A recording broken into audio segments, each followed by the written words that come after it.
Hey, this is Ken M. Padawan J. Coach Duffy. From the Ocho Duro Parlay Hour podcast. Every week, the ODPH is talking sports, movies, TV, comics, and more. It's always a parlay of topics on each episode. You can find the ODPH on Apple Podcasts, Google Podcasts, iHeartRadio, Spotify, Stitcher, Podbean, and wherever you find great podcasts, such as the one you're listening to right now. Don't forget to check out OchoDuroParlayHour.com, where you can find the links to all of the ODPH social media accounts, links to the bands whose music you hear each week on the show, hashtag 607 podcast info, and parlay points, our companion blog section of the show. Thanks for listening to the ODPH. Now get back to your regularly scheduled podcast. Hey there, this is John from Pino Comics. And I'm Lloyd, also from Pino Comics. And I'm the other John, and you get it by now. As you may know, we sometimes use language on this show that can be described as... Filthy. Okay. Reprehensible? Crude? Sure. Nasty. Oh, yeah. Come on, guys. We all know that it's just plain out gutter talk. You've been warned. Listen in.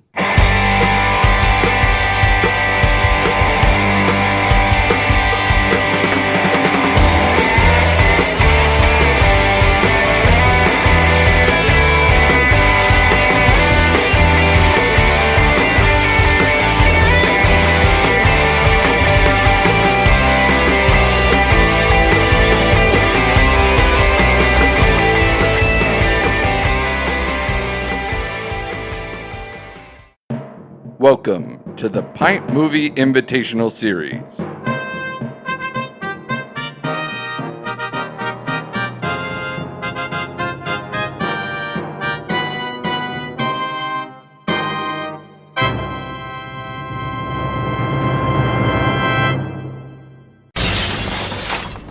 Humans!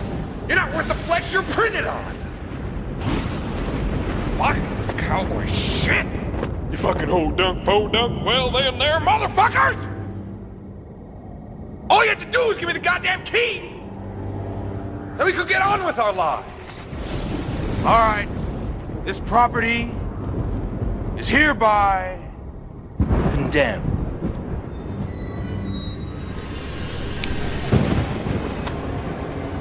All right, so if you hear the voice of our friend Andrew Morgan from the Nomcast, the Netflix Original Movies podcast, which you should totally check out, Andrew and a guest, sometimes the guest is me, it's been Lloyd.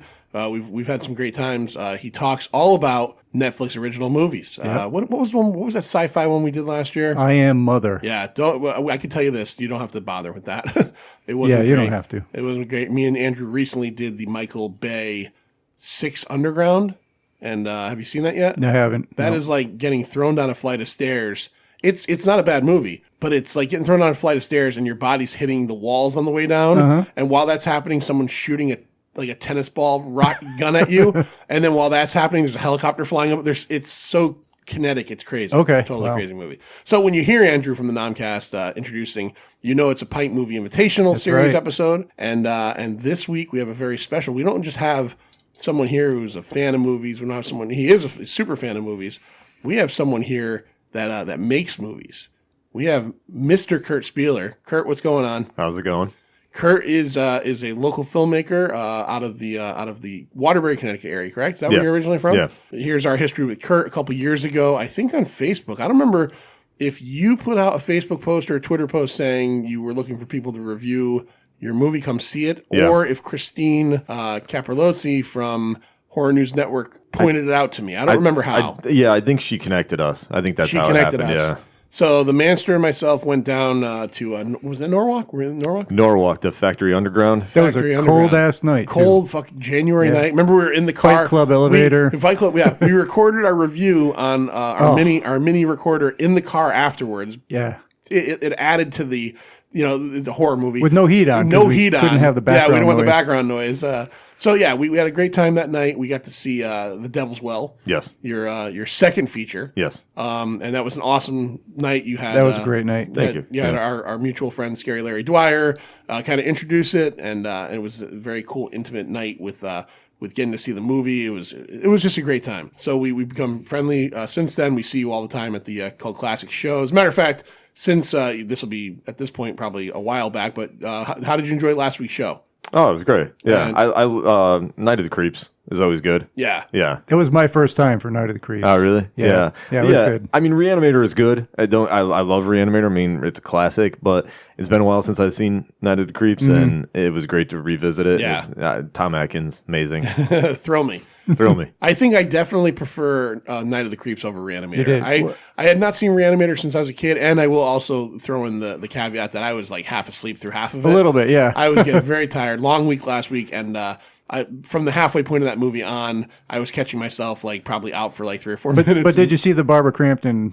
I did. All right. I did. And here's a little known fact, or at least not known to me. So the actor who played the bad doctor, I think Dr. Hill, is it Hill in that? Herbert West? No, Herbert West is Jeffrey Combs. Jeffrey Combs. No, the tall, the headless. Oh yeah, doctor. okay. Oh yeah. Yeah, I forget his name. I think the character's name. I can't remember. I think the actor's name might be Carl Hill. I could be wrong on that, and if I'm wrong, I'm wrong. Okay. His wife left him over the scene of the head and what it's doing. Yeah. I read it once when I was reading up on the movie, like the day after, and then I read it in an interview with the director at the premiere. His wife got up and said, "I can't believe you did this." Left, and then fucking left the guy. Wow. So the scene in the movie is his character becomes headless and he becomes reanimated. Yeah. And there's a very weird. He's got this. His head is in one little bucket, and his body is over there. And he makes it very clear. Now, this is a guy probably in his 50s that he's got the hots for who's supposed to be like a college age girl, Barbara Crampton. And he's got her tied up naked to a table. And obviously, if you've seen this, you know what I'm talking about. If you have not, he starts to kind of fondle her, and then his body puts his head in a place that fine for loving adults, not so fine for this.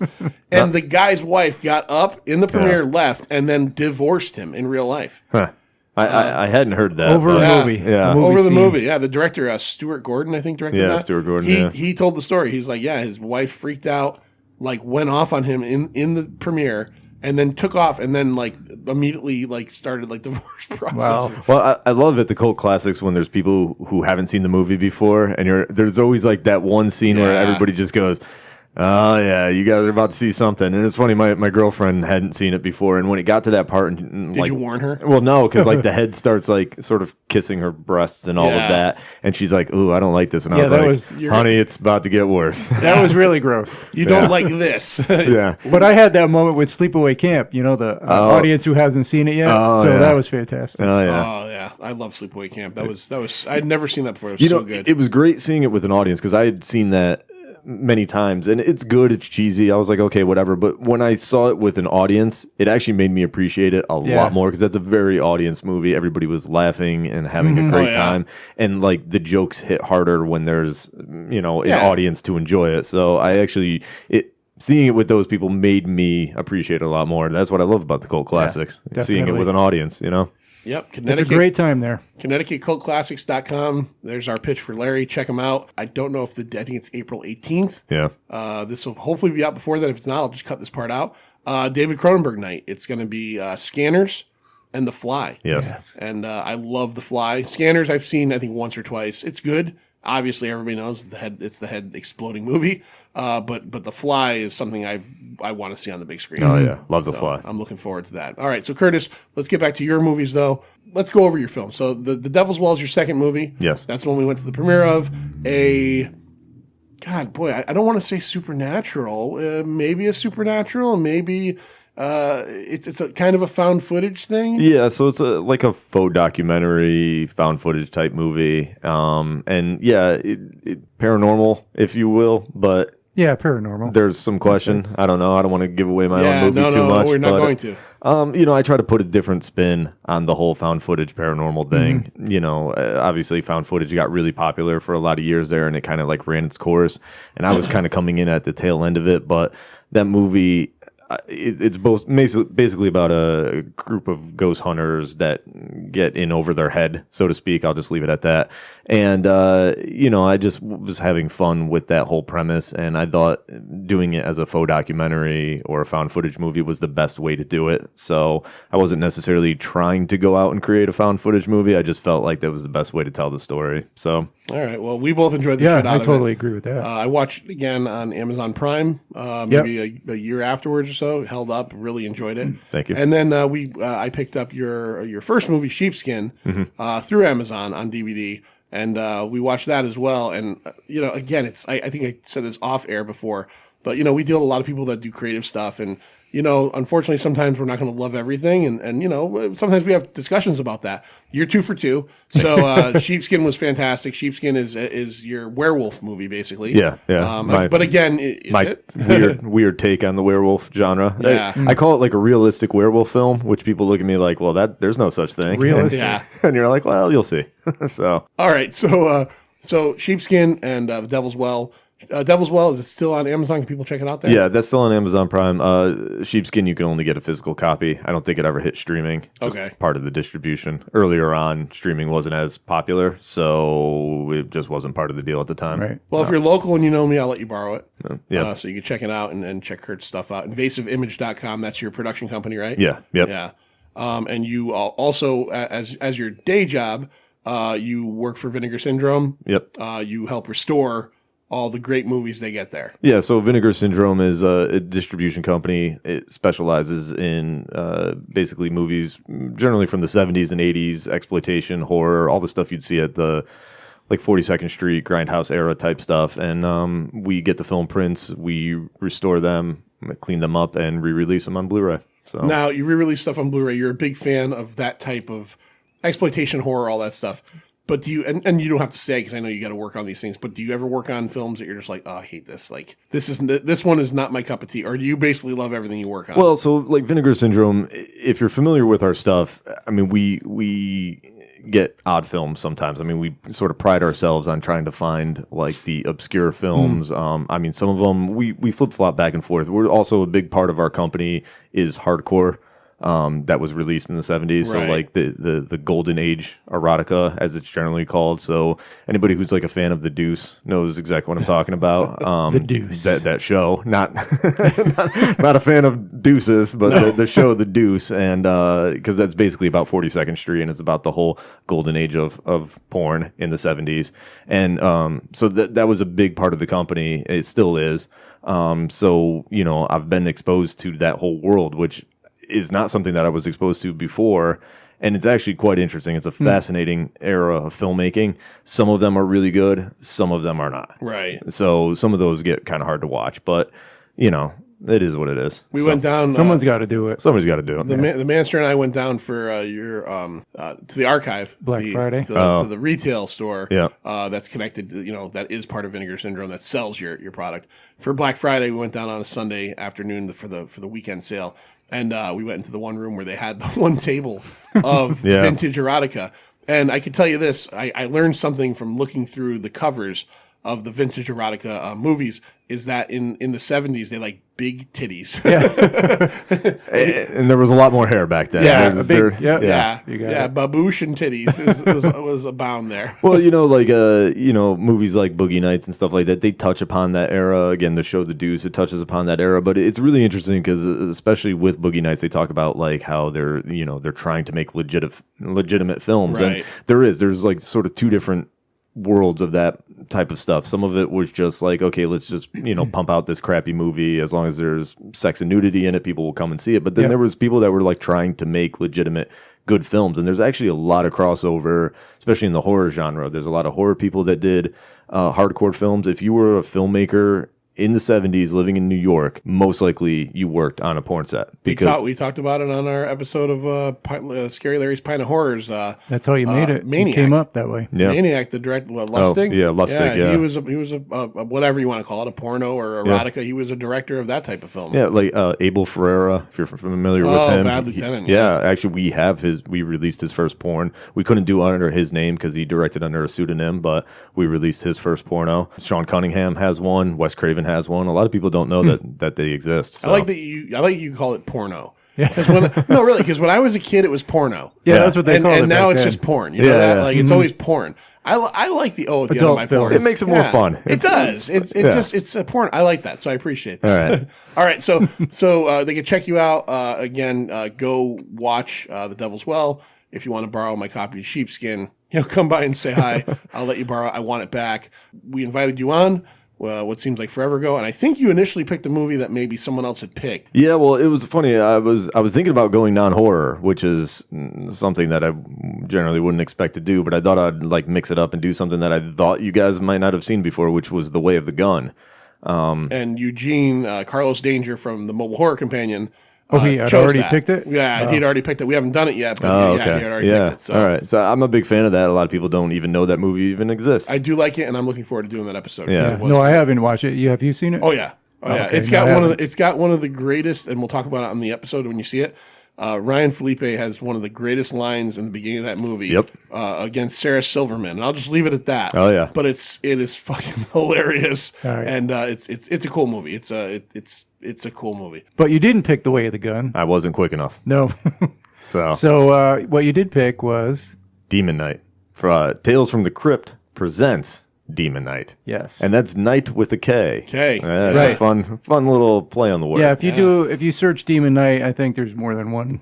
There's some yeah. without Well, the K. well, there's like Night of the Demons, Yeah. and there's other demon-esque movies. But it was funny because I was thinking about doing Demon Knight, and I threw a curveball with Way of the Gun, and you texted me and were like, somebody's already doing it, and I was like, instantly, well, Demon Knight. It's amazing because I think we're at this point we're probably close to doing 20 of these episodes, and I also have probably another 20 people lined up to do these, and it's amazing how like with as many movies as there are in the world, how many have been picked twice by the Monster Squad. I had 2 people that wanted to do that. Oh yeah. There's several movies, and it's not always the movies I think people would like. Way of the Gun. That's so weird. That 2 people picked that one, but it's that very is cool. odd. Well, it's like I guess it's like the era, I remember seeing The Way of the Gun in the theater. It played for like a weekend and was gone. Right. And then DVD. I picked it up on DVD when it came out. I've probably watched it a dozen times. It's just a really good movie that a lot of people haven't seen. No.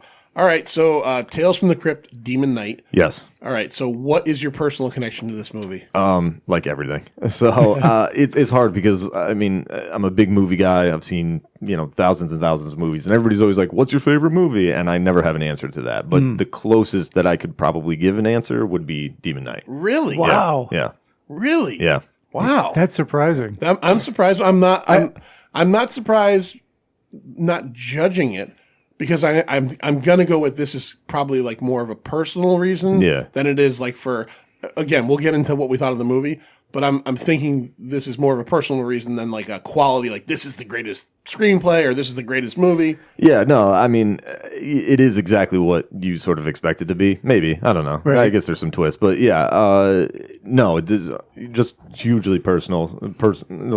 Certain time in my life, I think I just turned 13 when this came out. It was 95, so I just turned 13 because it came out on Friday the 13th, January 13th, January 1995. There it is. Friday the 13th. Friday the 13th. Yeah, and I remember going to the movies that night to see it and absolutely loving it. And like Tales from the Crypt was a big part of my childhood, and we can kind of get into that in a second. Yeah.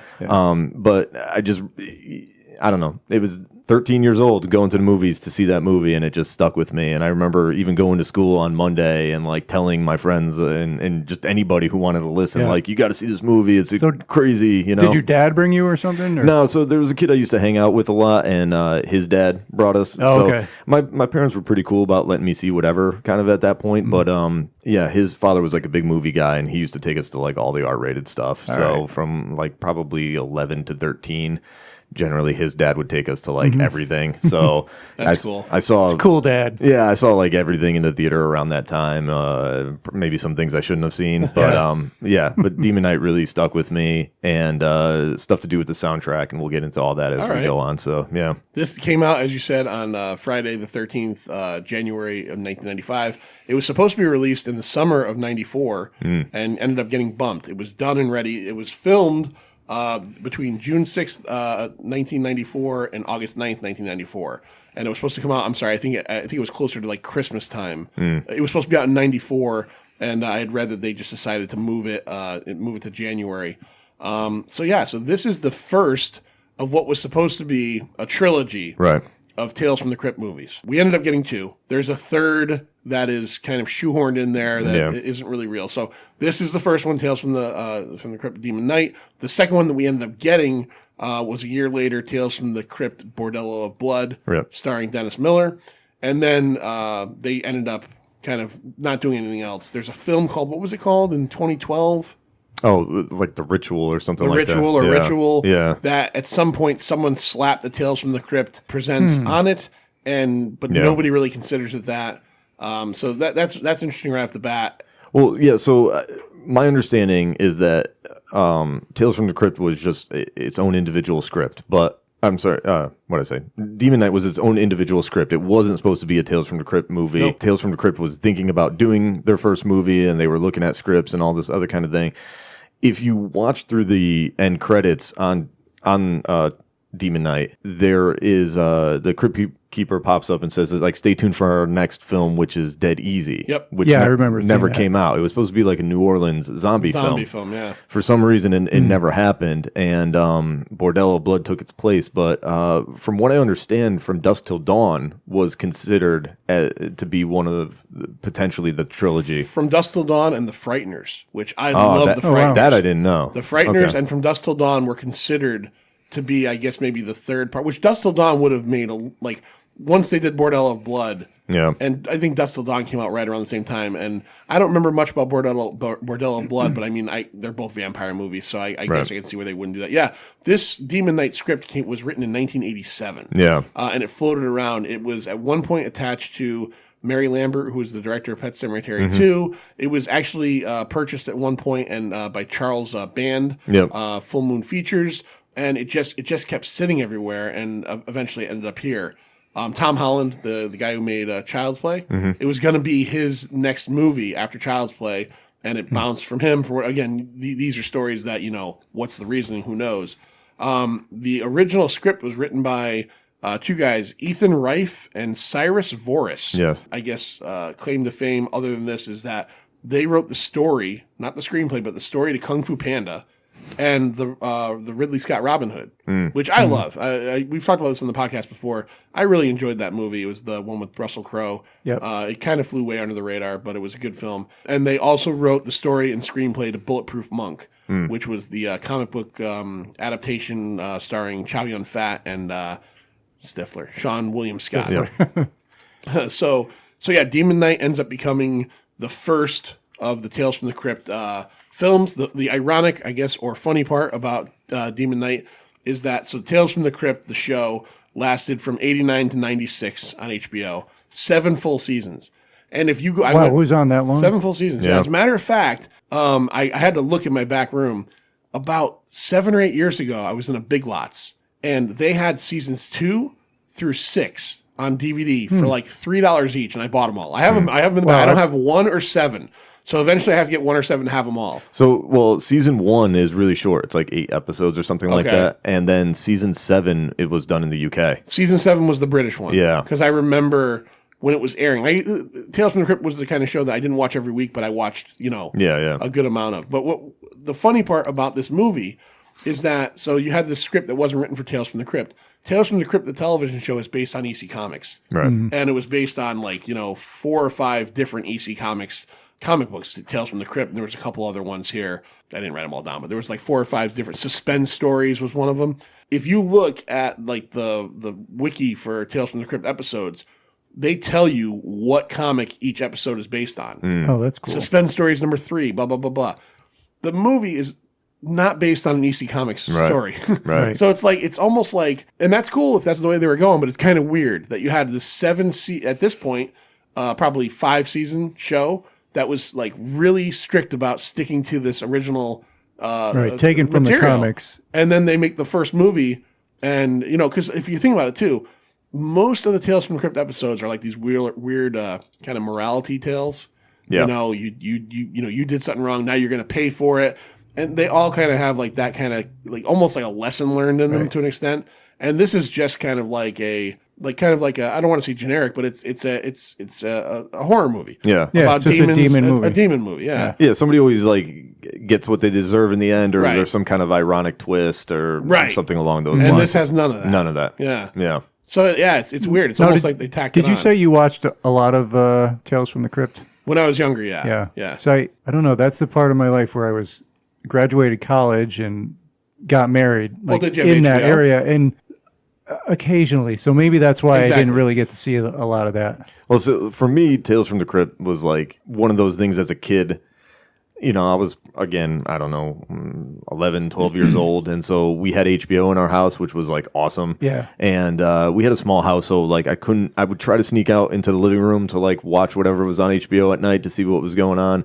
But we had a small house. I couldn't really get away with that too much. But we had a VCR, and I used to just put tapes in and record what was on at night. Right. You know, you could set the VCR to record like a slower speed, slower speed. You could do like the 8 hours and it was like less quality or something like this. You get those tapes that it's 2 hours, but if you change the speed, you could do like 8 hours or something like.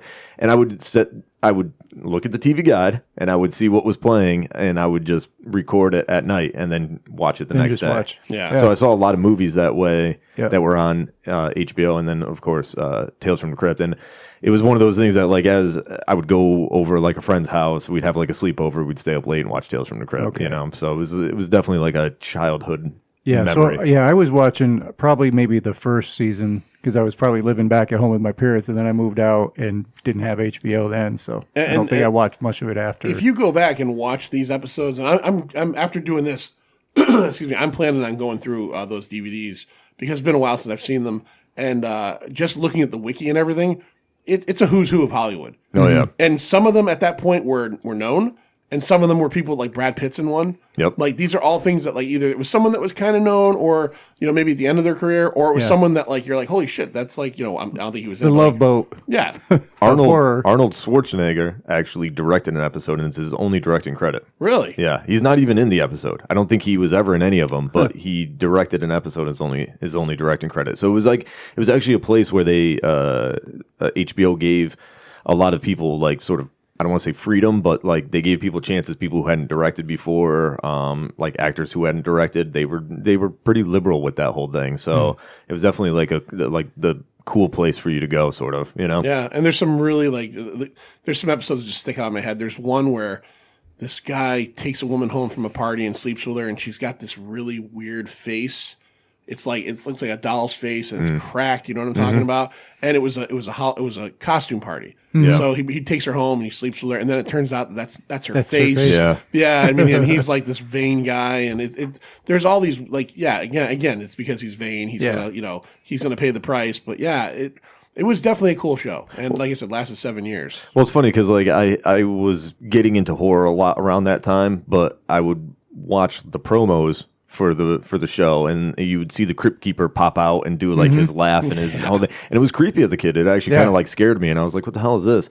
And so I was like a little bit afraid to watch it. But one night, I think my folks, we came home like kind of late or whatever, and we just turned on the TV, and HBO was just the channel that was on. And I caught the tail end. The very first thing I saw, I caught the tail end of one of the episodes. It's the one where there's a mummy in it. And there's a whole thing. Anyway, the guy, when he gets his comeuppance at the end, they like put like the hook up his nose and like pull part of his brain out. And like that's the scene that I came in on, and I absolutely loved it because like for some reason Gore was like kid? Gore was resonating with me at that time, and so I saw that and I was like, oh my god, this is awesome. And then the episode ended and the Crypt Keeper popped up, and he was funny. And this is the first time I saw him talk, and if you've seen the show, you know everything is like a pun, like here's your like dead time story, but instead of bedtime story, you'd always play some puns were like a big thing. Anyway, I was like, oh, this guy's funny, he's not scary, and then after that I was hooked. So yeah, all right, so a fan of the show. Yeah. All right, Lloyd, why don't we go through the cast list real quick? I'll read out real quick before you do that. This was made on a $13 million budget, and it grossed in the USA $21 million. So this was a hit. So this movie made enough money to warrant them to at least go back for a dip in the pool a second time. Made $10 million the opening weekend. Yeah. That's Some of pretty Kurt's money. Yeah, I was there. They got my money. Some of Kurt's cash. We got Billy Zane as the collector, the basically the head demon. You know him from, let's see, Back to the Future, Dead Calm, probably Titanic. And I guess he's in the Sniper franchise. Yeah. He was in the first one. I wrote that down. Yeah, Tom Berenger. Yeah. Then you got William Sadler. This also might be the the first bald Billy Zane. Well, they talk Was it the first? they talk about that actually. If you listen to the commentary, so apparently Billy Zane was bald and nobody knew. So when he would show up to auditions or like a casting, he had like a briefcase where he carried all different types of wigs. And he would put them on and be like, okay, which one do you want? And when he got cast for this movie, he showed up and he's like, okay, which wig do you want? And they're like, none of them. Right. We like this look. Do that. Oh, and he totally looks natural bald. So it's a great look. Because he's done the bald thing a lot from a certain point on. But prior to that, he had what I thought was fucking hair. And that's cool because like that, I know in Titanic it seems like it could be a wig. Because at that point he was already like kind of bald because he was showing up in everything bald for a while. Even in The Phantom, which I love, which was a couple years, like a year after this, he's got the hair. But if you look at it, you can kind of go, I could see where that's a wig, man. Right. Yeah. All right. So then you got William Sadler as Frank Breaker. He's the guy running from Billy Zane. Know him from Die Hard 2, Bill and Ted's Bogus Journey. Yeah, he was Death. Grim Reaper, and Shawshank Redemption. I remember him. Green Mile, The Mist. Did a lot of Stephen King Great stuff. character actor. And I'll tell you what and he played a president in one of your favorite movies. Iron Man 3. Yeah. He also has one of I think we talked about it at one point, kind of really cringeworthy scenes. Like if you think about like the curb stomp in American History X and James Bond getting his balls beaten with the rope in Casino Royale. In one of the Seagal movies, Hard to Kill, I think.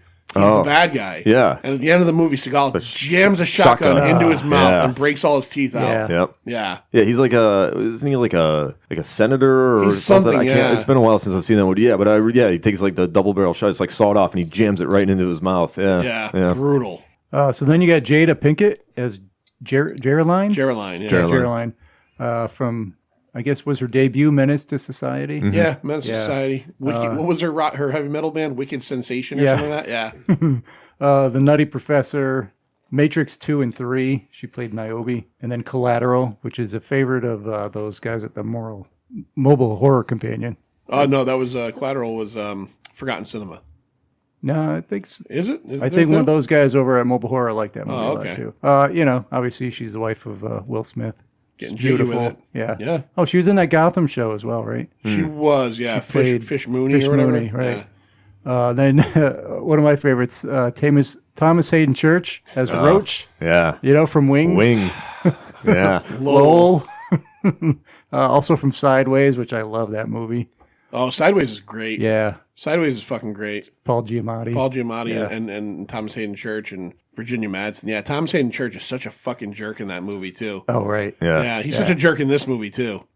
Roach. He is. Yeah, he's such a douchebag. Yeah, I think he played. He was Sandman in one of the Spider-Man. Yeah, Spider-Man 3. Yeah. Ned and Stacy, and most recently Lobster Johnson in the fantastic new Hellboy movie. I like that movie. I didn't see the new one yet. Everybody hates it. I like it. Everybody pans that movie. I don't know. Check it out. Yeah, you're gonna watch it anyway. I'm gonna see it anyway. Yeah. So then we got CCH Pounder as Irene. So, fun fact, I don't know if this is true, but according, once again, to the commentary, she claims that it's not CCH. It's actually just CC. And CC? And this H is silent. I don't know if that was supposed to be a joke. She doesn't say that. One of the other people on the set was like, it's actually not CCH. I always call her CCH Pounder. Yeah, I've only ever seen CCH. Yeah, but it's actually, apparently, unless it's a joke, she says it's CC and the H is silent. Huh. So it's not initials. It's like a word. Yeah, it might be. I don't know. So maybe it's CC and then H is her middle initial. Maybe. I don't know. Maybe somebody else has more information on that. I just thought I'd throw that out there. Yeah. Wow. CC Pounder. CC Pounder. She's I mean, you see her in everything. She's got so many film credits. Oh, yeah. I mean, she was Avatar was probably one of her biggest. Right? Was she in Avatar? Yeah, she was in that, and she's going to be in Avatar 2 and 3, but not 4 and 5. I don't know. John Cassier as the voice of the Crypt Keeper. Yep. The lovely Brenda Baki. Baki. Yeah. Brenda Baki was in a bunch of movies in the mid '90s, and she's so hot. Yeah. She was so hot. She was in Under Siege 2. Yep. She was in L.A. Confidential. L.A. Confidential. She was in one or both of the Hot Shots movies. I think just the second one. Part 2. Okay, yeah, Part 2. Yeah. Yeah, she was hot. She was also, even in Star Trek. She was also in an 80s movie called Death Spa. It's like a low budget cheesy 80s flick called Death Spa. Death Spa. Yeah, right. say check it out. I don't really remember her character, but I remember the movie, and it's cheesy fun. Okay, all right, that's fine. She played Cordelia. Unfortunately, she doesn't last all that long. No. Dick Miller as Uncle Willie. Yeah, the amazing Dick Miller. It's funny. I've never seen this movie before, but the scene when Breaker is running down and he goes into this rundown area, and then there's suddenly a guy behind him. I knew it was him. I just knew it was him, even though I had never seen the movie before. And he shows up out of the, he comes into the light, and sure enough, it's him. So for people who don't know, Dick Miller, who passed away not too long ago. Yeah, just recently. last year. Yeah, he was like the character actor. Yep. I mean, he was in so many horror movies, and it became a thing. Like, it was cool to have Dick Miller in your movie. He was in Night of the Creeps. He was in Night of the Creeps. Night of the Creeps. And a lot of times he pops up for like one scene. Yeah. And because it was just like this thing amongst like the horror directors, like you got to get Dick Miller in your movie. What did I see last year for the first time ever that he popped up? Oh, Chopping Mall. Yeah. Oh, Chopping Mall. He's like the janitor that gets electrocuted. He's in Gremlins. Gremlins 1 and 2, Piranha, The Howling, Chopping Mall. That's Night of the right. In Creeps. Piranha, he's the guy who's running he's running like that. The whole end scene in Piranha is like supposed to be like that. We saw it at Cult Classics. Were you there or no? I wasn't there for Piranha. No. Piranha is not a very good movie, but he plays like this, like kind of like I think he's like a car salesman or something that's running like this like carnival or something. Yeah. Yeah. He's in the Terminator too. Yeah. That's right. He sells them the guns. Yeah. Phase plasma rifle. Hey, buddy, just what you see. That's what you see. Gary Farmer as Deputy Bob. He's an Aboriginal Canadian actor and musician. Oh, of course. Yeah. From Saskatoon. Yep.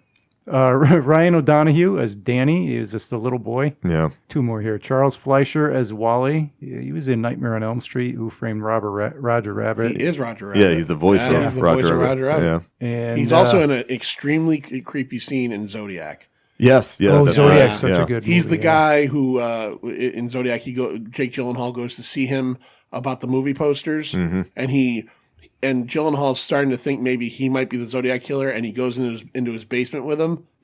That movie is awesome. Yeah, I and love that that scene movie. gives me chills every time, even though it's not him. Well, oh God, yes, I know like, who well, you mean now. I know exactly who you mean. I didn't think there was a lot of basements in California. Yeah. And he goes down with them and he's shutting the lights off as he's following him. And Gyllenhaal's just like, you could just, it's that tense. was creepy It's butthole puckering tense. Yeah. Yeah. And I'll do one more uncredited John Larroquette. Yeah. Well, yeah, that's a fun cameo that's worth talking about. Yeah. So let me mention this real quick. So before we get into the plot of the movie, the beginning of the movie is set up like very much like the TV show. Yeah. Where it's the Crypt Keeper and he's directing a film. Right. And you've got this typical 1990s, probably Playboy Playmate, big boobied actress who is cheating on her husband, killed him or whatever. She's talking to her lover, and the setup is that his corpse comes back to life and murders her. And the Crypt Keeper stops the film, and you find out that the cameo is John Larroquette. Right. John Larroquette's playing the corpse who's killing the woman. The Now slasher. here's where I thought they missed an opportunity. Is that you could have either done one of two things. So at the very beginning of the movie, you could have had no cameo there. Right. Or had a cameo, fine. The very end of the movie, I'm going to skip all the way to the end. At the very end of the movie, when you get to see the second collector, that should have been a cameo. Yeah, well, that would have been better if it was, because I don't know who the actor was. Wasn't familiar to me. Right. But it would have been a nice little touch if, like, say that was like that was John Harry Larroquette. Anderson. Well, anybody. You would have just gone, oh, that's that. Even though they're not going to make another movie. So at the very end of the movie, there's another collector character, and he kind of, you kind of see he's going to be chasing after the same thing that this whole movie's about. Yeah. And when they introduce him, he's dressed just like the Billy Zane character, and it's just an African-American actor, but he's not recognizable. And I just thought that would have been a good spot for a cameo. Yeah, all right. Well, I was going to get into this later, but I might as well get into it now. Okay. So one of the things that I think is actually pretty cool about this movie is the director, which is Ernest Dickerson. Yeah. Okay, so Ernest Dickerson is an African-American director, and especially at that time, there really weren't that many of them. And he's done a lot of television, and he used to be a cinematographer. That's really how he started before he got into directing. Spike Lee, right? Yeah, he did a lot of Spike Lee's movies. Yep. And actually, I'm going to plug Vinegar Syndrome again here. He was actually the cinematographer on a movie called Death by Temptation, DEF by Temptation. Oh, the vampire movie. It's like a kind of like a succubus kind of movie. And Spike Lee remade it recently, right? No, that you're thinking of. Oh God, what's the name of that movie? No, Ganja and Hess. Ganja and Hess, Okay, yeah. right, You're okay. thinking of Ganja and Hess. No, right. so this was like just sort of like a low budget horror movie that was made, but it was an all black cast. It was actually one of like Samuel L. Jackson's first roles. He has a small role in it. But Vinegar Syndrome, we put it out recently, and it's kind of been getting some notoriety again because, again, being like an all black cast horror movie, early 90s, I want to say it was like around 91 or something like that. But anyway, Ernest Dickerson was the cinematographer for that. And I don't know if I think that was like sort of his first horror type production. And even though he wasn't the cinematographer in Demon Knight, you can obviously tell he had influence as the director, and you can see that there's a very similar style. If you watch Death by Temptation now, some of the lighting, some of the way with the like succubus like creature, it's like this woman who's basically trying to lure men sexually and all that. But like they do the same kind of like backlighting, and there's a very similar type look to it. So from what I understand, that cameo at the end, that's a friend of his. Okay. And so, obviously he, being a black director, he wanted to put more focus on the black characters, and there aren't a lot in that movie. So Jada Pinkett Smith gets a lot of, the praise, and then CeCe Pounder, but he wanted to have set up, in case they did do a sequel, he kind of wanted to set it up that like maybe it'll be an African-American collector next, or, something like that. Plus it works for going after her character. So actually, no, from what I understand, he's a nobody. He's just happened to be, he was like a small-time actor who happened to be friends with Ernest Dickerson. All right, that works. Yeah. And he put him in. Hey, you want to be in a movie? Sure. Yeah, Yeah. that absolutely works. Yeah. All right, so Ernest Dickerson, by the way, the director, he made Juice. Yeah. Which Great was movie. a great movie. Surviving the Game. Yes. Rucker Hauer versus Ice-T. I think Gary Busey's around that.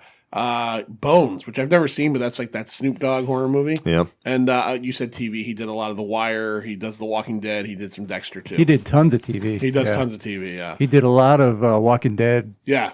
Yep. earlier seasons. Yeah, I get excited when I see his name pop up on television, because I've been a fan of his for a long time. So every time I see a television show, You're going to get something good. yeah, when the episode pops up and it's Ernest Dickerson, I'm like, oh, this will be a quality episode. Yeah.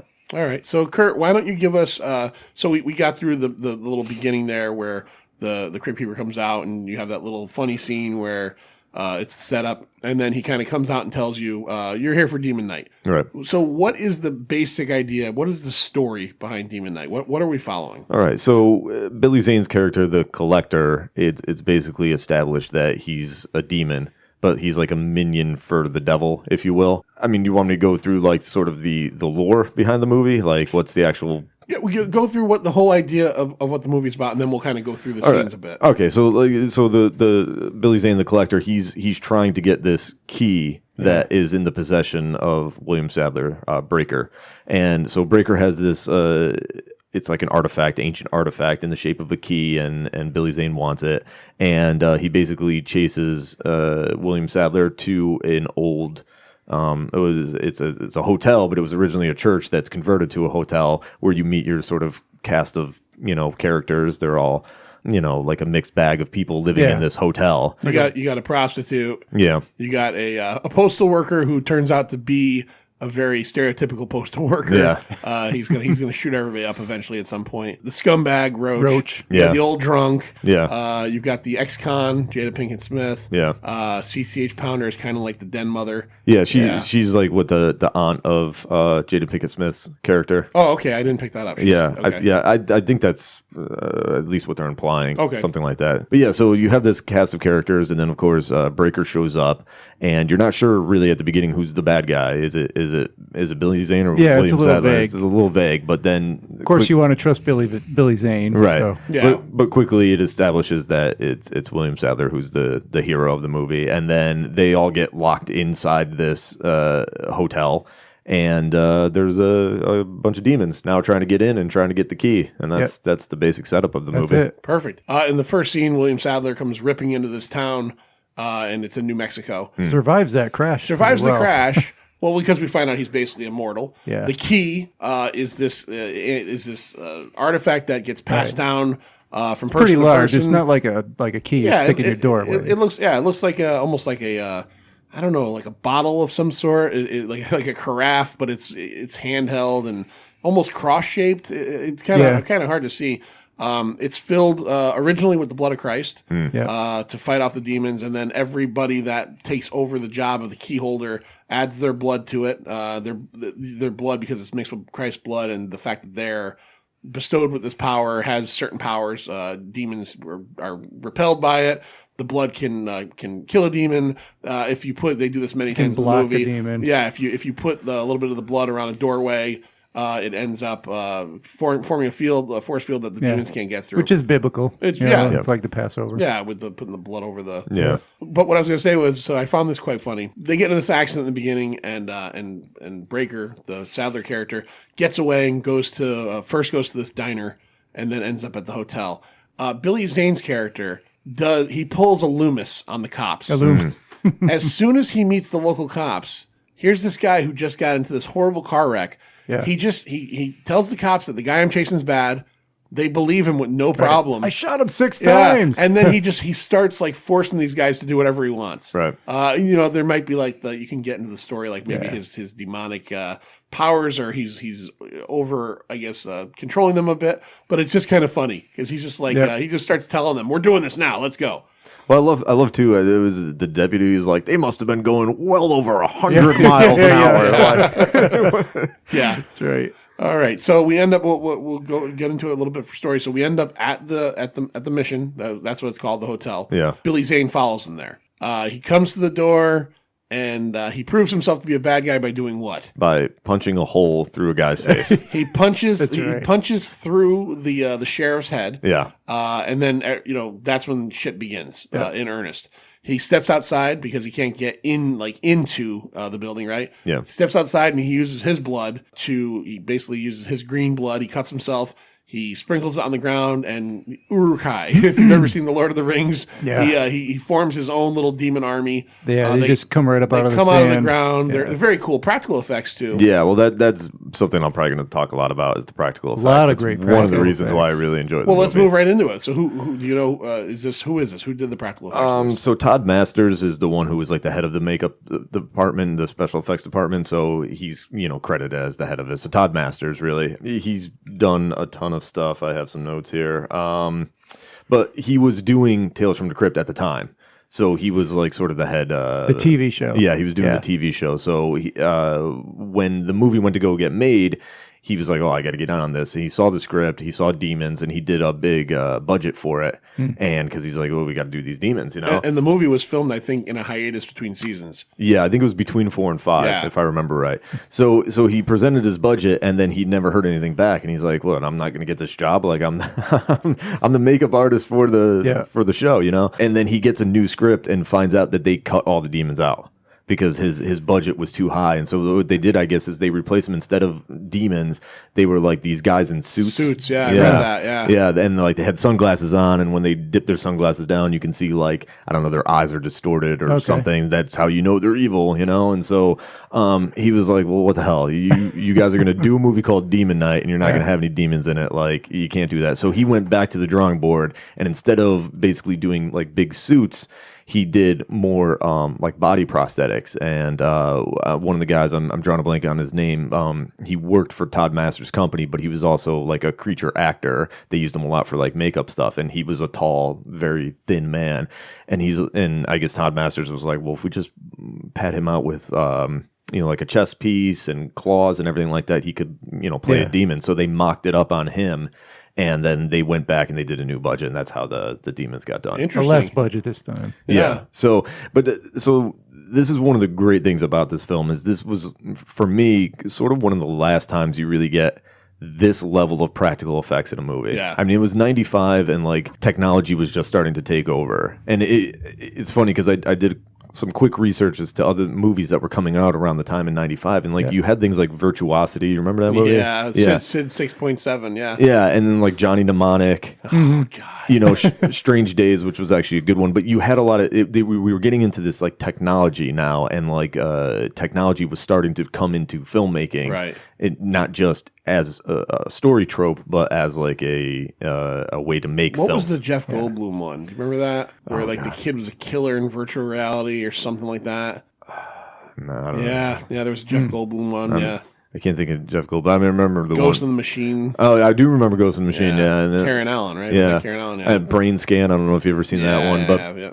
anyway, so there was a lot of this going on, and actually, just about everything in the movie is practical. Even the stuff that may look slightly digital, it was still animations and that kind of stuff. They use a lot of in Demon Knight. So I think the stuff with the door, when they seal the door, when they put the blood on the door, you see like a red ring come up around the door, and then there's like a seal.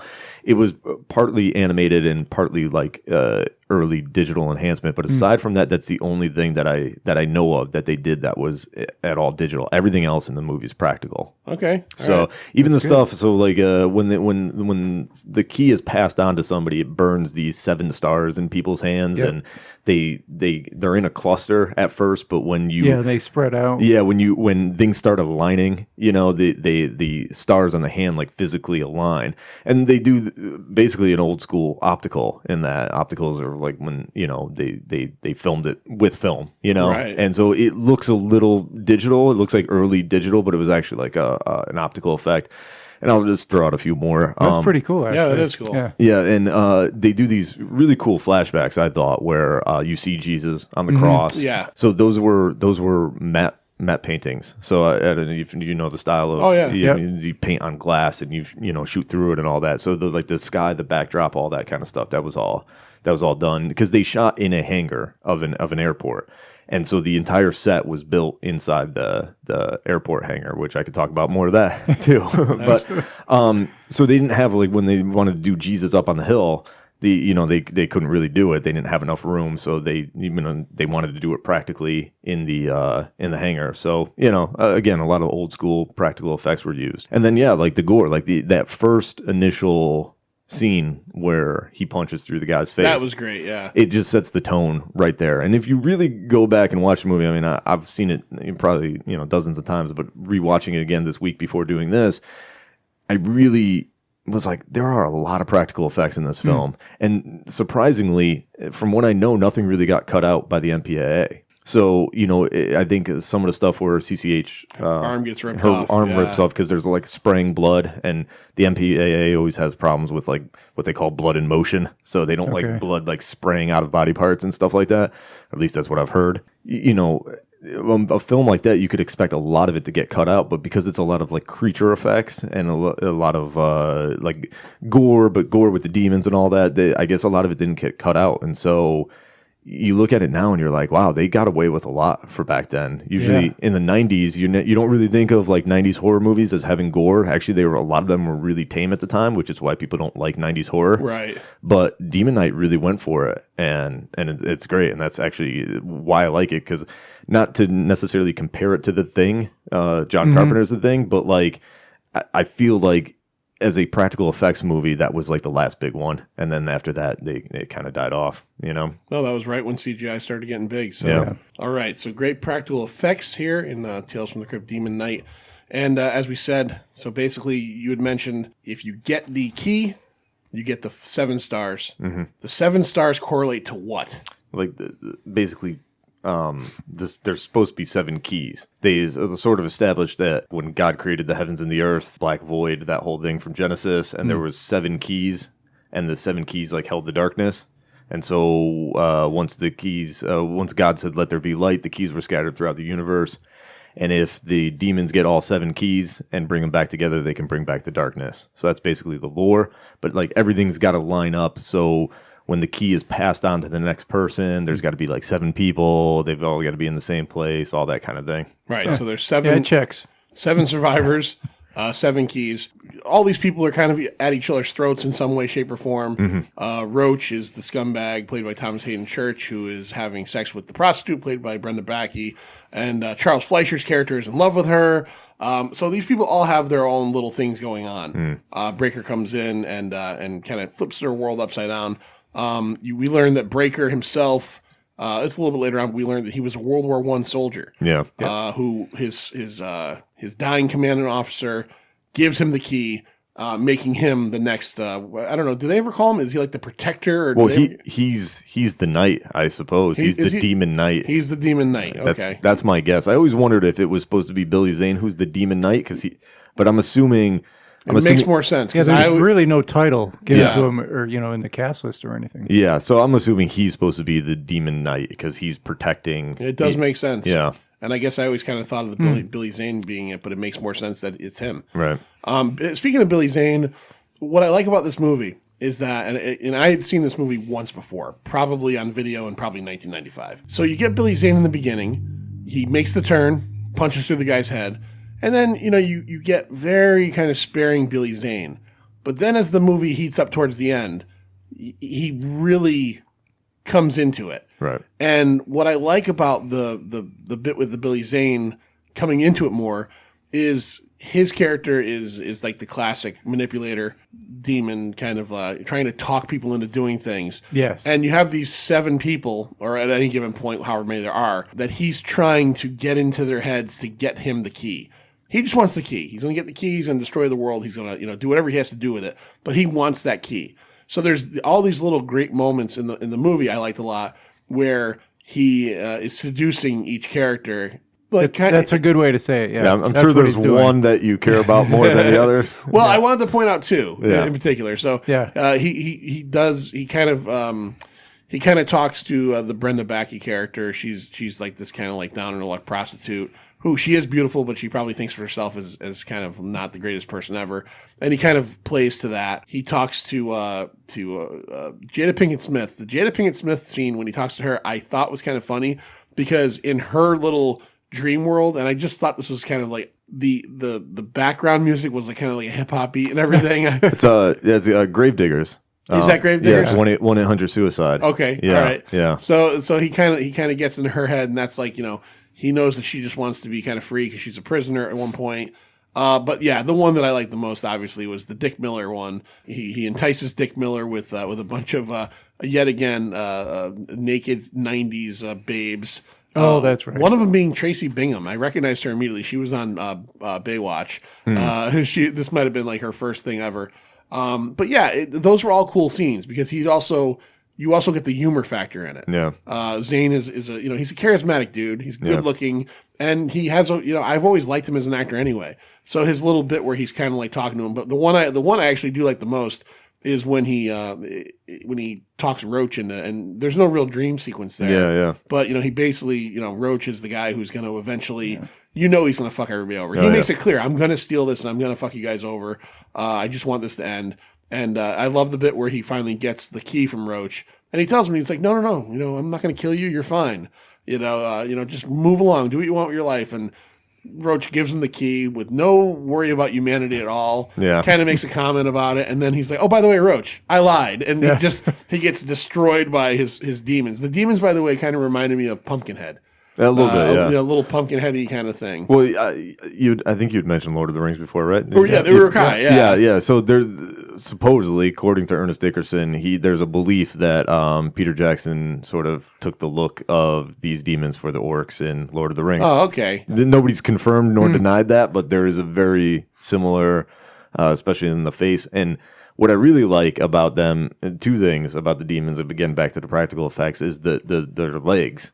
They're on like these little stilts, and if you really watch them, so they created these basically like hooves for them to stand on, so the actors would have a little bit more height and all that. But it also, because they're these little stilts, they can't stop moving, because if they do, they're going to fall over. So they're constantly moving and stepping, and so they're always in the background, kind of moving. And like really, in a movie like this nowadays, you wouldn't even if they're CG, you wouldn't see the demons as much as you do in this movie. I know they kind of keep them in the dark and they don't put them in the forefront a lot, but they're in the background a lot. They're constantly moving. And the other part that I really enjoyed was the body piercings. If you look at the demons, they're covered in body piercings, nose, nipples, ears. Oh, really? I don't know if I didn't notice that. Yeah, so they have like a very like tribal look to them, and of course it being the mid 90s, like piercings were now becoming like the hot thing. So like they just have this sort of tribal look to them, and I really dig it. I think it's awesome. So Manster, do you remember? I'm gonna have to give this a second watch. Do you remember? I know you watched it early in the week. Yeah, I watched it about a week ago, and I'll be honest. I'll be honest. So it's been my memory. It's been a long couple of weeks for me. So I think I watched this on Wednesday night.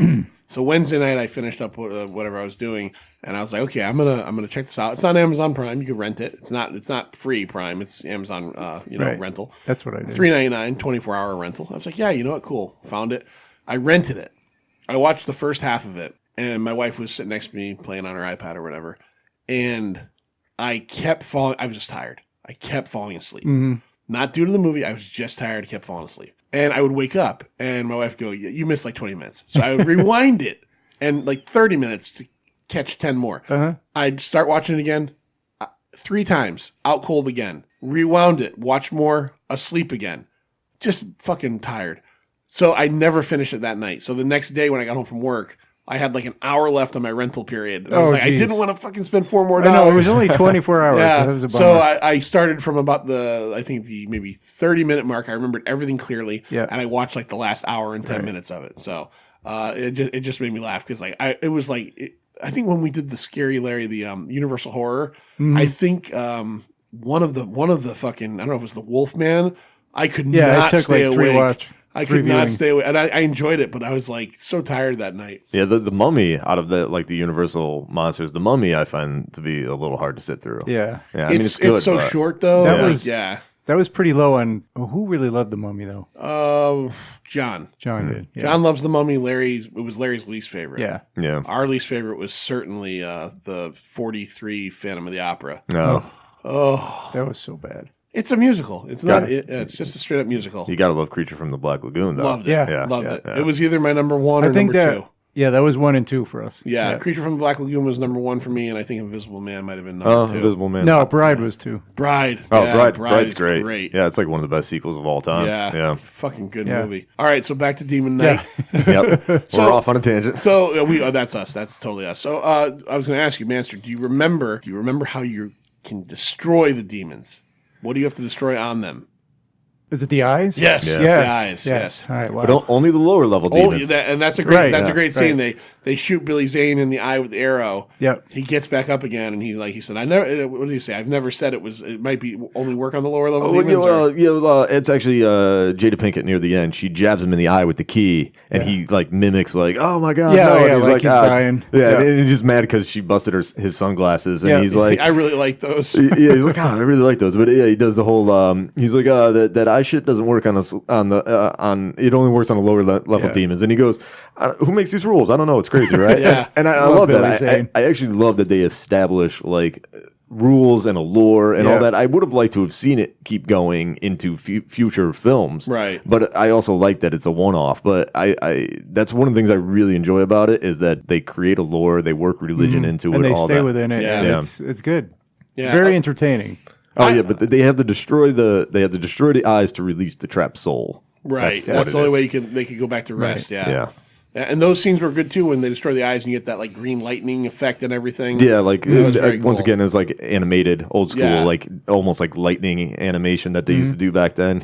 Now, being a guy that like obviously, other than Vinegar Syndrome stuff, working on it, are you like a big collector of movies? Are you? Yeah. So is this something that's ever been put out in Blu-ray? Is this something that like? Yeah, actually, so there's a company, Scream Factory. Oh yeah. Yeah, they did a special edition maybe 2 years ago. So that's like probably there haven't been a lot of editions of it. I think I got it on VHS when it first came out. Then there was a DVD that I had, and that's all I had for years was this one DVD that I had to watch over and over and over again. And then finally Scream Factory put out the new special edition version that's better picture, cleaned up. Right. So it is out on Blu-ray if you want to get that for yourself. All right. So one of the things I liked about this movie, obviously the story idea behind the Demon Knight, is that it's passed down from person to person, and you eventually come to find out that Sadler is, he's not just there to fight off Billy Zane, but he's there to find his successor. Yep. And we kind of learned that the Jada Pinkett character, what was her name again? Geraldine. Yeah. That she's kind of the bravest and the most, I guess, worthy of it. And something you don't really get in a whole ton of movies is the character you think is your hero dies.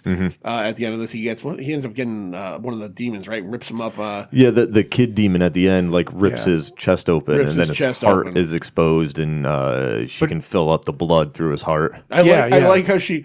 It was a sacrifice he made. He gives her the key. Yeah. He makes her, the tattoo transfers to her.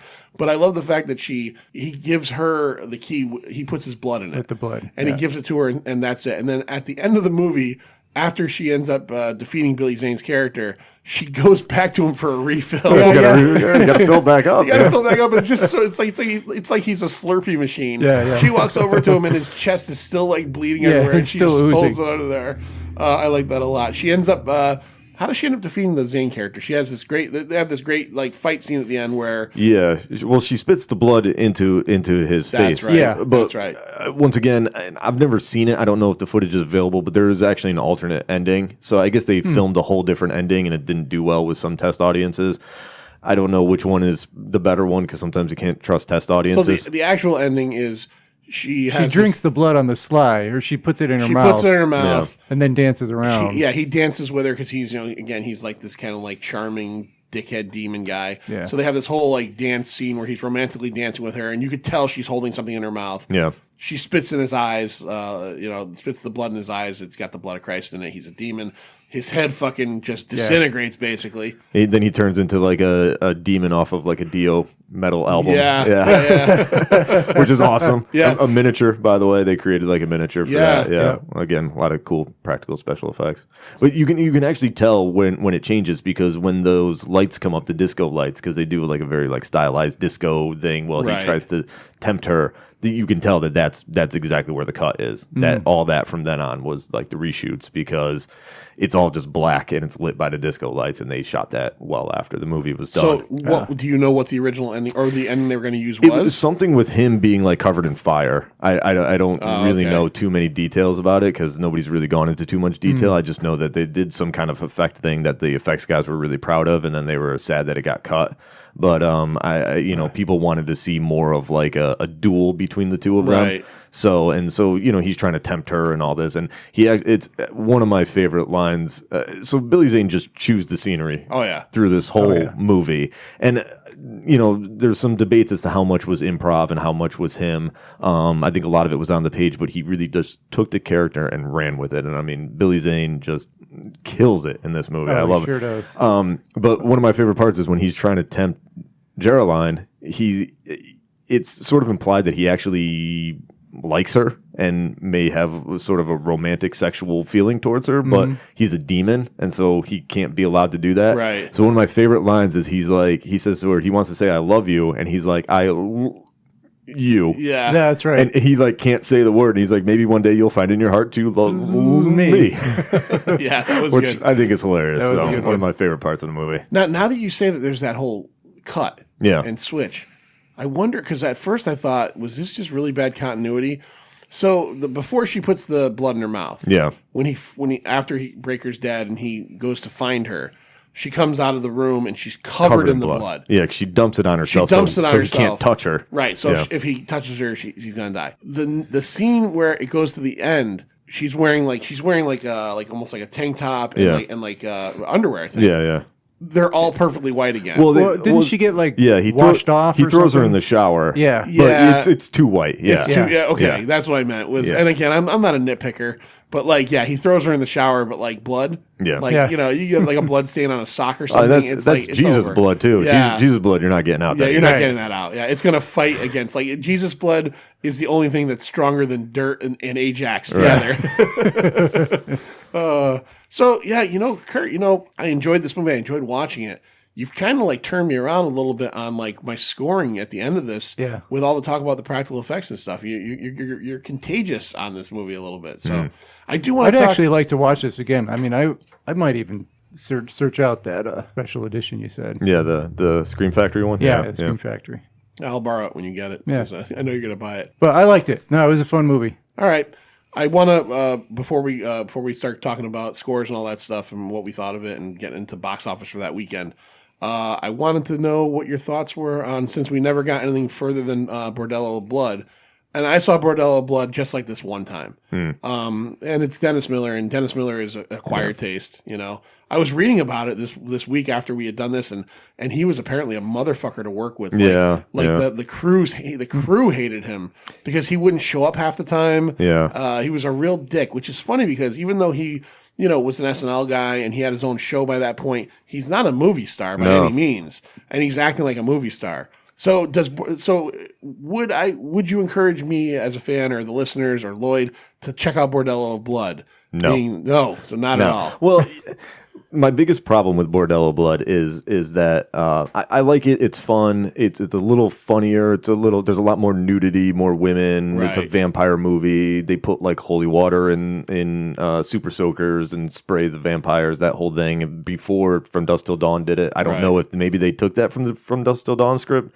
Now that I know that they the shared history and the Tales from the Crypt universe. But the biggest problem that I have is that so when they made the sequel, once again, test screenings, I don't necessarily trust them. People were like kind of pissed because they thought it was going to be a sequel to Demon Knight, and it wasn't. And so they reshot the beginning of Bordello of Blood, and they have a little tie-in with the key from Demon Knight. But they, if I remember right, they destroy it.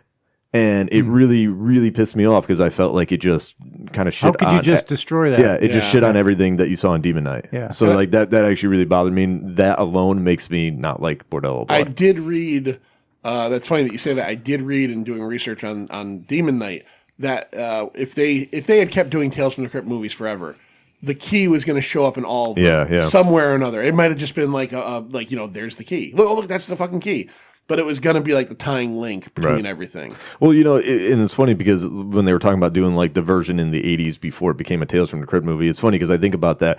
They set it up perfectly. Like the writers knew exactly what they were doing. 7 keys scattered throughout the universe. One's here on Earth. Who knows where the others are? You know that if it was made in the 80s and it became a franchise, they would have done 7 movies. Well, they would have done probably at least 3. The 4th one would have been in space. Without a doubt, the 4th one would have been made in 95 and it would have been in space. You know, some team finds it on a planet or something like that, and then demons are on the spaceship, which, in all honesty, I want to see that movie. I'd watch it. You know, Kurt, you could write that movie. Maybe I will. If anybody from Tales from the Crypt is listening, just come talk to me. We'll make this happen. There you go. You know, I think I asked you this, when we were at the show for Devil's Well years ago.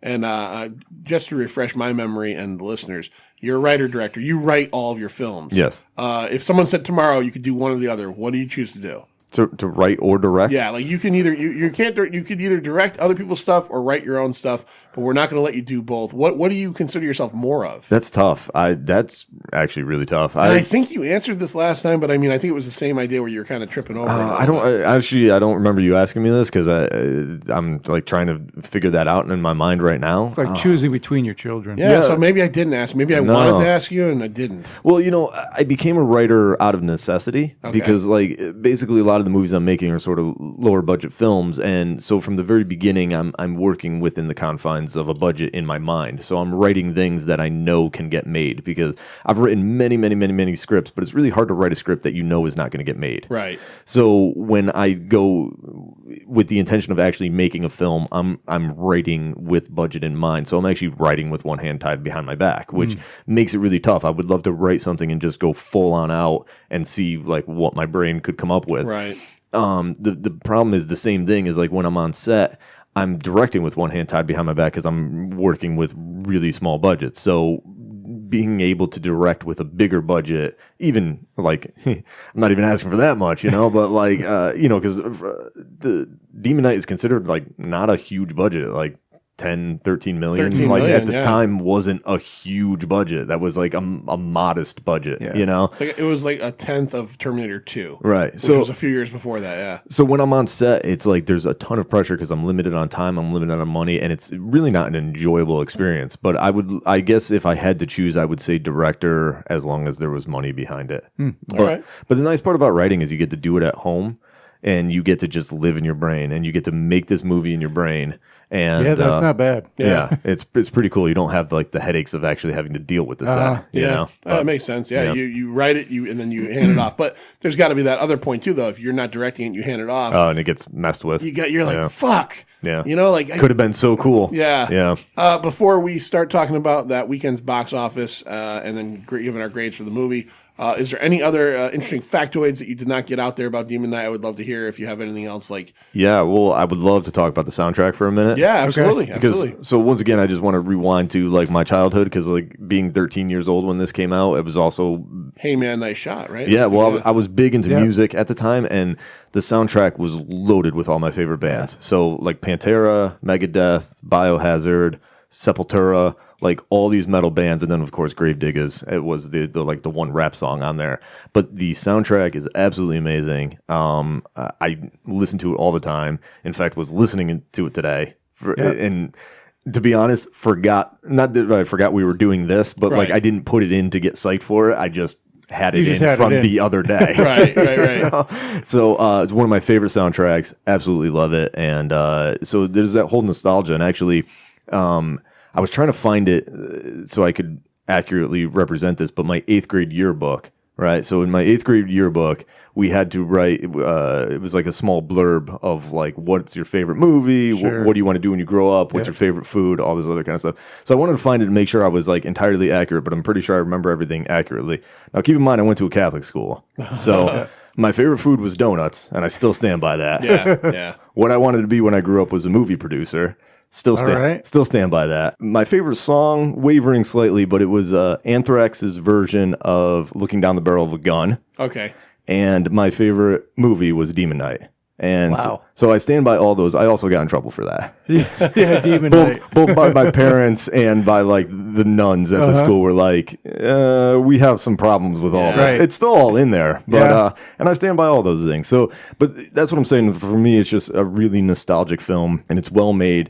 And again, like being in a Catholic school and being raised Catholic, anything where there was like religion in it. I'm not saying I'm like a religious person now, but at the time, like because they had this whole lore and it like changed the Bible slightly and it made it kind of badass. Mm-hmm. And for me as a kid who was like, you're being raised Catholic and you're kind of like, I don't know about all this. What's more badass than the demon on the hill next to Christ reaching out and the blood is pouring out of Christ's side and it trickles on the demon's hand and it burns it and it screams. That's pretty badass. Yeah, that's badass. And then like William Sadler is badass. Yeah. I mean, like he's a demon knight. He's fighting demons. I mean, horror is just filled with like good versus bad at its basic root. And whenever religion comes to it, the devil and, So anyway, it just made religion kind of badass. And so I could daydream in school when we were, I could be like, whatever Bible studies. And I could just be like, you know what? They're kicking ass and trying to get these keys and make my own version in my own head. So, all right. Yeah.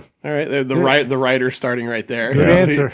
And William Sadler, I got to give him all the credit in the world for a guy who's generally a character actor. He's pretty much the lead in this movie. Yeah. There's a lot of people in this movie, right? So, I mean, you kind of share it a lot. And it does a good job of, this movie does a good job of giving every character time. It's not like a lot of movies where you feel like, okay, there's 7 characters or there's 8 characters and they're not fleshed out well. You get every character. You get their what their archetype is, what they are, and you also get to see a little bit of that. So, well, that's what I'm saying. It's actually a great character movie. Like you don't always get writing like that in horror movies, even though it's like a really basic formula and isn't too like crazy. But all the characters are well written. There's drama. You don't know who's going to turn out to be what, and you learn about them as it goes on. And then you've got these badass practical effects, all this kind of stuff. So I mean that's kind of why I like it. All right, Lloyd. Why don't we talk about what came out that weekend of, I guess it would be January 13th through 15th of 1995. Well, for the number one movie that week, Higher Learning. John Singleton. That's a good one. Ice Cube and Michael Rappaport's in that, yeah. And that wasn't that much more. It's 18.7 million. Number 2, Legends of the Fall. That was 16. Higher Learning, that was the first week of Higher Learning. Okay. Legends of the Fall, that was 4th week. And Tales of the Crypt, Demon Knight was number 3 that week. Okay. Came in number 3. Yeah. This says 11 million before I saw 10 million. And behind that, Dumb and Dumber. Oh, that came out like the month before, yeah. Yeah, that was 5 weeks. Yeah, so that's what you got for that weekend. I didn't go much deeper than that. All right, so we had that. Now we always like to finish off every episode with a score 0 to 5. 0 is a possibility, but that's just rude. And you can go on half and quarter scale. So we're going to start with Lloyd and ask what Lloyd thinks of Tales from the Crypt Demon Knight. Being that this was the first time I saw it, I enjoyed it, and I'm going to give it 2.75. 2.75. Yeah. All right. That's pretty good. Curtis, in all of his exuberance about this movie, and pointing out some things that I guess I really didn't think much about, the practical effects I did think about, but not thinking about to the end he has. I'm going to go with a 2.5. My initial thought was like a 2.25, but it was fun. It's one of those things where it's like it's kind of like a good one-off movie. I think we talked about, we have some friends that do a podcast called Forgotten Cinema. I think this would be a great one for them to do because it really is. Sure. They do movies that are basically, they're Next year's horror. October maybe horror. next year. Maybe I'll suggest it to them. But yeah, they do movies that kind of like, are out there and maybe not enough people have seen them because in the annals of time, it's not Friday the 13th, Right. it's not Halloween. It's this little tale. And I guess if the Tales from the Crypt movie series had blown up more, this might be more prevalent. You know what I mean? But unfortunately they did 2, and they never got to the 3, even though that ritual thing somehow got slapped. Yeah. The whole thing slapped on it. So blame Dennis Miller and put a little blood for that. Yeah. So Kurt, what do you give it? I'm psyched to hear what you got. Out of 5, I mean, I definitely I recognize the fact that it's not like a classic, so I'm not going to slap a 5 on it. But I'm going to go with a solid 3.75. 3.75. All right. Yep. All right. Yeah. Yeah. It gets to that point where like you have to start thinking like, not comparing with other things, but you do have to think of what's a 5 in my world. Yeah. Right. No, I had a good time. I enjoyed this. I appreciate you bringing it. It's one of the ones that like, there's been a ton of movies that we've done that like people bring that I've seen a million times, and there's some that I've never seen before, and there's some like this that I saw once many, many years ago, and it was This is definitely, one. It's like I didn't know what to expect. yeah. Could have been sucky, or could have been really good. No, it essentially comes down to the fact that it's a fun action horror movie. Yeah. You know what I mean? That's what it comes down to. All right, so Kurt, one more time, let's go over where everybody could find your stuff. Yeah, so Sheepskin, I think you can still get it on Amazon in like physical media disc. I'm assuming at some point that may become slightly collectible because I don't think there was a big run of them. So if they're still out there, I would say get it. I'm sure. Then you can't borrow mine. Nobody can borrow mine. No now. borrowing. I'm sure they're on eBay. Well, I guess it'll all depend on how collectible it gets based on me.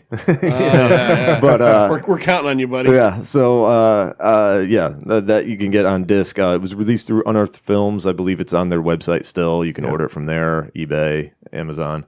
The Devil's Well, Amazon Prime, you could watch it. You can get a hard disc also on Amazon. It was released through a company called Wild Eye. You can get it on their website. I think there's other streaming platforms that it's on as well too. I don't know, like Vudu or something like that. I think we're on there. But, search it, you'll find it. And then The Dead Girl in Apartment 3, the third movie, isn't out yet, and hopefully it'll be out sometime soon, and you'll be able to find that one. We're looking forward to that one. We are. And the soundtrack, right? Who's doing the soundtrack for that one? Satanic Panic. Yeah, we love those guys. Satanic Panic Right. 81, Brian, Bloodbath Birdsey. The score is great. He did a great job, and I think people will appreciate it. So Yeah. That's awesome. That's awesome. So, Kurt, thank you so much, man. thank you. Thanks for bringing Tales from the Crypt Demon Knight. Yeah. We had a fun time. And Lloyd, yet again, I'm always going to lean on you for this. Say the magic words that get us out of here for one more week. See ya. No, that was bad. That wasn't too bad. It's over, Johnny. It's over! Nothing is over! Nothing! You just don't turn it off!